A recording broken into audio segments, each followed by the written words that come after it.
तो hello everyone, कैसे हो आप लोग। आईबीएस एग्जाम की तैयारी अच्छी चल रही होगी। और आज हम लोग का ओएसएस डब्ल्यूसी रूल का चैप्टर नंबर 10 होने वाला है, जिसको आज हम लोग कवर अप करेंगे। ठीक है।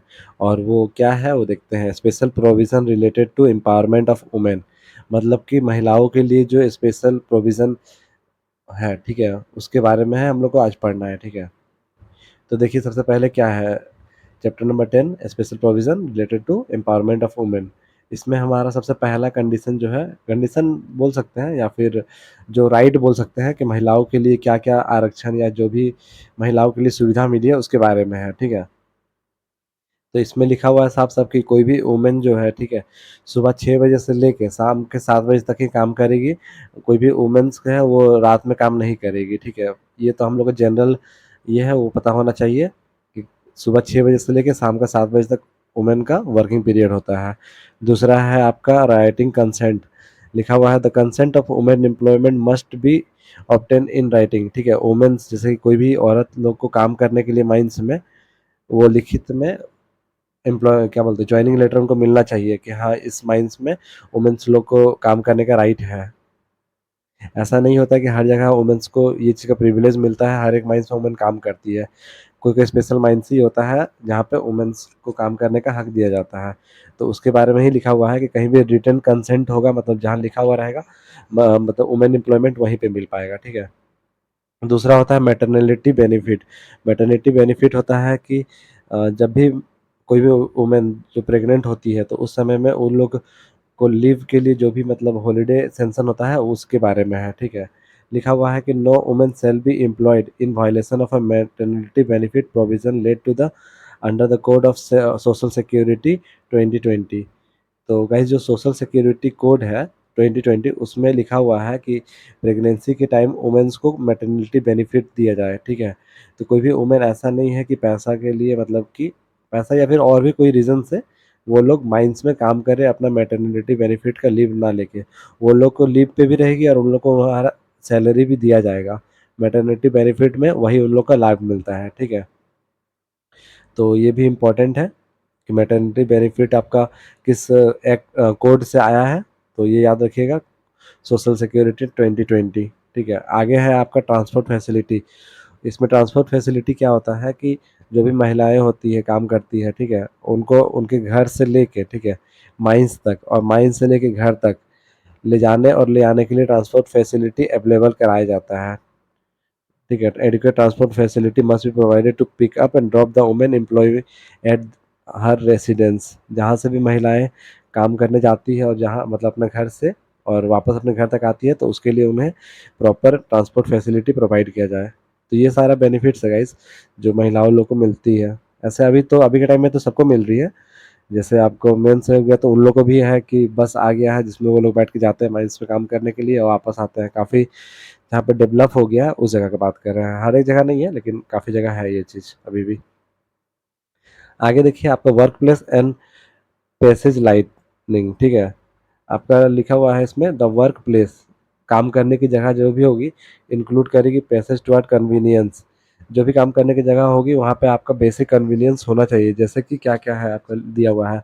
सबसे पहला, टॉयलेट वहाँ पे अवेलेबल होना चाहिए। माइंसी है तो वहाँ टॉयलेट अवेलेबल होना चाहिए, वॉशरूम अवेलेबल होना चाहिए। ड्रिंकिंग वाटर मतलब पीने का पानी वहाँ पे मौजूद होना चाहिए।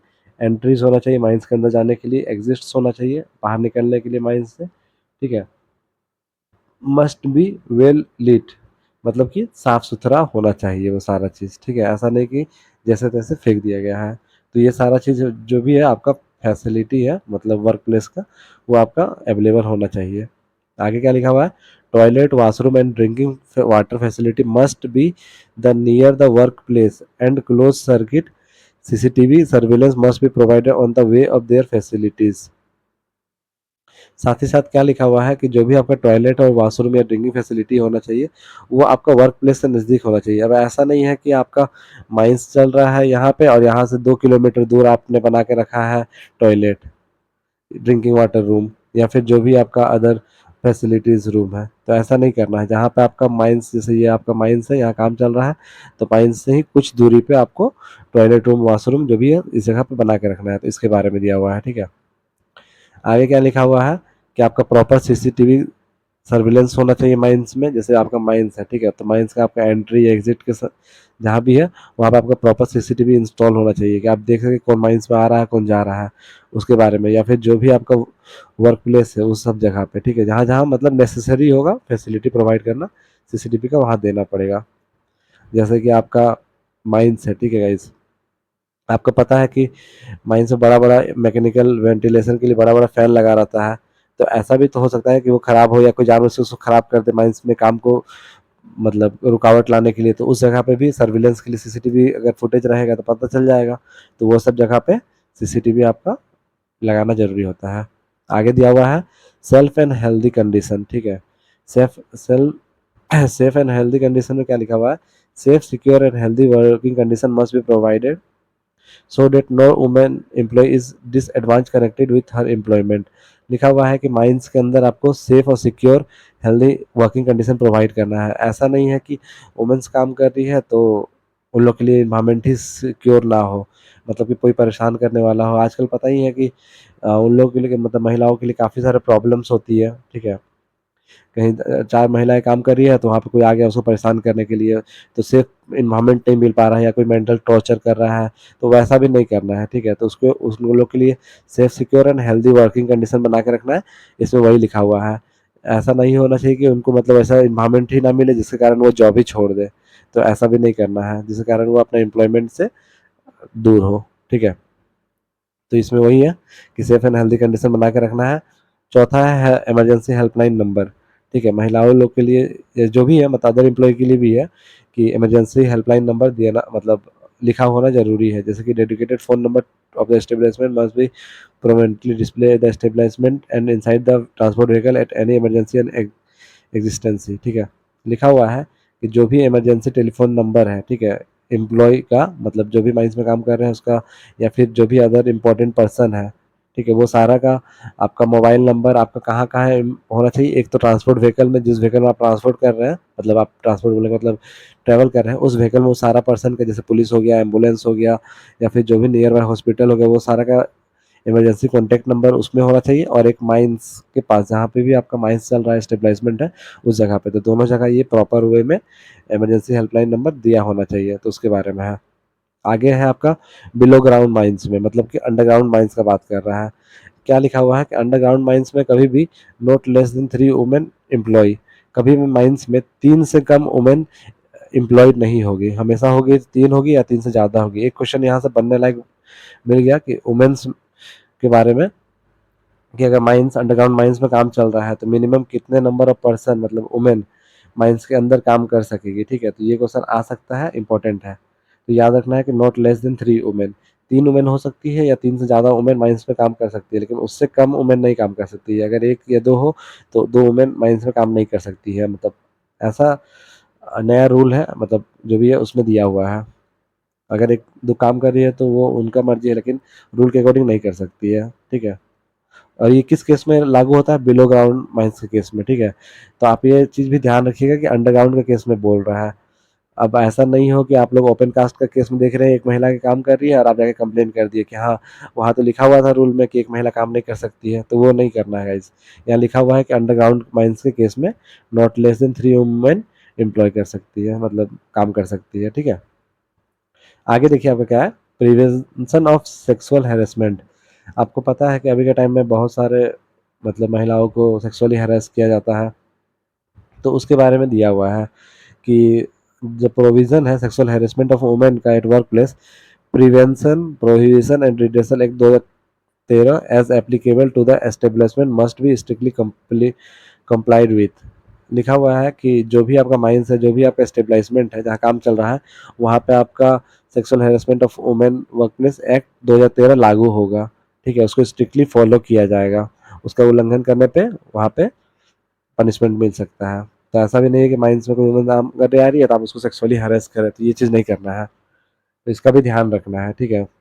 83 नंबर रूल आई थिंक समझ में आ गया होगा आप लोग को। अब देखते हैं इसमें क्या दिया हुआ है 83 रूल नंबर के बारे में। Employment of women in establishment वही दिया हुआ है कि सुबह 6 बजे से लेके शाम के 7 बजे तक काम कर सकती है किसी भी दिन। वुमेन जो भी एम्प्लॉय होगी वो कंसेंट किया जाएगा, मतलब कि उनको रिटर्न में दिया जाएगा कि हाँ आप इस माइंस में काम कर सकते हैं वो चीज़ है। मैटरनिटी बेनिफिट मिलेगी वुमेन को सोशल सिक्योरिटी 2020 के तहत। एडुकेट ट्रांसपोर्ट फैसिलिटी दी जाएगी, और जो भी वर्क प्लेस होगी वहाँ पे देखिए आपको ये सब फैसिलिटी दी जाएगी जो कि मैंने आपको बताया। Proper safe and health and condition दिया जाएगा। डेडिकेटेड टेलीफोन नंबर आपको डिस्प्ले किया जाएगा कॉन्सिक्वेंसेस प्लेसेस पे, ये भी बता चुका हूँ। बिलो ग्राउंड के केस में बता दिया हूँ कि 3 से ज़्यादा महिलाएं काम नहीं कर सकेगी। और आपको लास्ट पॉइंट भी बता दिया हूँ कि सेक्सुअल हैरेसमेंट आपका उसमें लागू होगा। अब लास्ट है हमारा 84 नंबर, ठीक है। उसके बाद इसमें का 10 चैप्टर हमारा कंप्लीट हो जाएगा।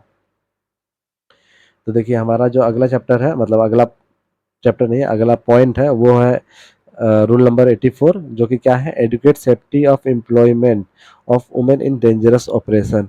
कि मतलब जो भी जहाँ भी आपका डेंजरस ऑपरेशन होता है ना माइंस के अंदर, वहाँ पे वुमेन को सेफ्टी को लेके क्या क्या चीज़ मेजर्स है उसके बारे में इसमें दिया हुआ है। द सेंट्रल गवर्नमेंट, ठीक है, the central government may declare from time to time by notification. जो भी आपका सेंट्रल गवर्नमेंट होता है ना, वो उस समय मतलब कुछ कुछ इंटरवल में नोटिफिकेशन निकालते रहता है। किस चीज़ के बेसिस पे, द क्लास ऑफ एस्टेब्लिशमेंट, ठीक है, कि आपका माइंस में जो भी काम चल रहा है वो किस क्लास का चल रहा है, मतलब कि वहाँ का स्टैंडर्ड क्या है। ऐसा नहीं है कि बहुत बेकार माइंस है, बहुत खराब है वुमेन्स लोग के लिए वहाँ पे, ऐसा नहीं है। उसका टाइम टाइम उसका सारा जांच सारा कुछ सेंट्रल गवर्नमेंट करेगा, ठीक है, उसका स्टैंडर्ड निकालेगा सेफ गार्ड करने के लिए वुमेन एम्प्लॉयमेंट। हजार्डस प्लेसेस, जो भी आपका हजार्डस प्लेसेस है, मतलब कि डेंजरस प्लेसेस है, वहाँ पे वुमेन कितनी सेफ है, तो उसके लिए भी वो टाइम टू टाइम उसका नोटिफिकेशन निकलेगा as specify in first schedule of the code, ठीक है। तो यहाँ पे जो भी कोड है ये आपका बात कर रहा है OSHWC कोड के बारे में, ठीक है। तो OSH कोड जो भी है आपका उसका फर्स्ट शेड्यूल में दिया हुआ है, उसके तहत दिया हुआ है ये चीज़ कि safe guard of women employed in hazardous process, तो उसी से रिलेटेड है ये। जब हम लोग वो पढ़ेंगे तब ये चीज़ हम लोग देख लेंगे, ठीक है, कि फर्स्ट शेड्यूल में क्या है।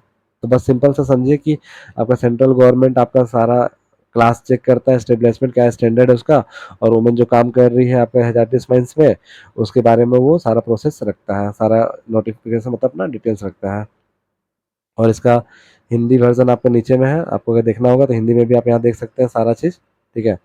आई थिंक आपका वीडियो ज़्यादा लंबा हम करेंगे भी नहीं, क्योंकि आपको समझ में आ गया है। और कल अगर आप लोग चाहते हैं कि अगर हम MCQ लें, क्योंकि 10 चैप्टर कंप्लीट हो गया, अगर MCQ लें तो आप लोग कमेंट सेक्शन में कमेंट कर दीजिएगा, ठीक है। अगर मुझे 3 कमेंट भी मिलेगा ना तो कल मैं MCQ का क्लास लूँगा, ठीक है, और वरना फिर मैं उसे पोस्टपोन कर दूंगा बाद में। अगर आप चाहते हैं कमेंट कल MCQ क्लास हो चैप्टर 1 से 10 तक, तो आप लोग कमेंट कर दीजिएगा, ठीक है। और अगर वीडियो अच्छा लगा तो लाइक कर दीजिएगा गाइस। मिलते हैं हम नेक्स्ट वीडियो में, ठीक है, तब तक के लिए थैंक यू।